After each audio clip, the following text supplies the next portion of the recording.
un nom très romantique, la LIA, ça veut dire monter. Mais monter, c'est pas aussi simple que ça. Changer de pays, ça veut dire changer de mentalité. Et ça veut dire aussi essayer de retrouver ses repères. Il y a un problème de langue tout d'abord, tu ne parles pas obligatoirement l'hébreu. Il y a un problème aussi d'amis, de copains, de petits repères qui ne sont plus là. Les écoles du sionisme religieux, les écoles qu'on appelle le Memlarti Dati, ont vraiment pris pour mission d'essayer d'intégrer le mieux possible les enfants au LIM en général et au LIM de France en particulier. Dans ce cadre-là, l'école Memlarti Dati va être probablement ce qui ressemble le plus à ce qu'il avait connu en France. Il faut que l'école ressemble à ce qui se passe à la maison.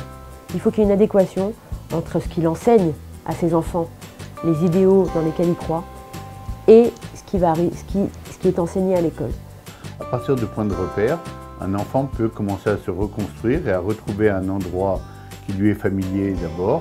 Et une fois qu'il a trouvé ces repères-là, alors effectivement, il va pouvoir passer à la suite qui va être d'apprendre l'hébreu comme il faut. Les Olim de France n'aiment pas qu'on les mette dans des boîtes, n'aiment pas qu'on leur donne une définition. Toi tu es orthodoxe, toi tu es sioniste religieux, tu es sioniste religieux comme ci, tu as une kippa comme ça. Et je pense que dans les écoles du courant sioniste religieux, justement, on permet à des gens d'être ce qu'ils veulent.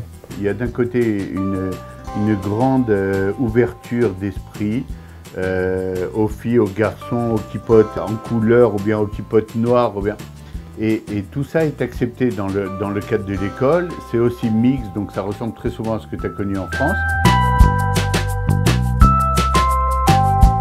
J'ai connu des jeunes qui sont tombés sur des profs qui n'avaient aucune expérience, qui ne connaissaient pas du tout le problème, et donc ils se retrouvaient face à quelqu'un qui ne les comprenait pas, et qui se disait peut-être ils ont des difficultés à apprendre, des difficultés à comprendre. Non, celui qui a de l'expérience, et dans le Memlarti Dati, il y a une très longue expérience de dizaines d'années en arrière, alors il va savoir comment on prend un petit jeune comme ça, qui ne parle pas hébreu, qui n'a pas ses points de repère, et comment on l'amène à tirer le maximum de lui-même. C'est en se connectant à la société israélienne, en apprenant plus sur leur pays d'accueil, en apprenant à l'aimer et à l'apprécier, à le respecter et à comprendre ses enjeux, à comprendre ses difficultés, c'est en se reliant à lui qu'ils vont s'enraciner dans ce pays.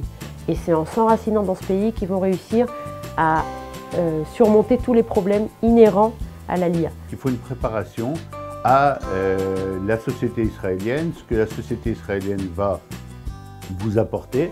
Et là, ce point-là, dans le Memlarti Dati, il est très souligné. Des tioulim, des voyages pour connaître des expériences, des rencontres avec énormément de gens qui petit à petit vous font comprendre ce qu'est la société israélienne et vous rentrent dans la société israélienne. On ne se contente pas de s'occuper que des enfants, de leur donner des programmes, et on le fait. On donne aussi aux parents des clés pour comprendre la société israélienne, pour comprendre le monde dans lequel ils ont choisi de vivre. En Israël, on éduque à l'école aussi.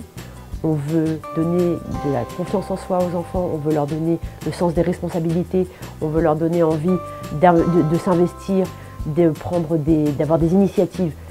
Donc regardez ça aussi, ne pas regarder uniquement le niveau de l'école au niveau scolaire. Regardez les enfants, est-ce que les enfants qui sortent de cette école sont plus indépendants, ont plus confiance en eux. Parce que quand cette base est là, alors tout réussit dans la vie.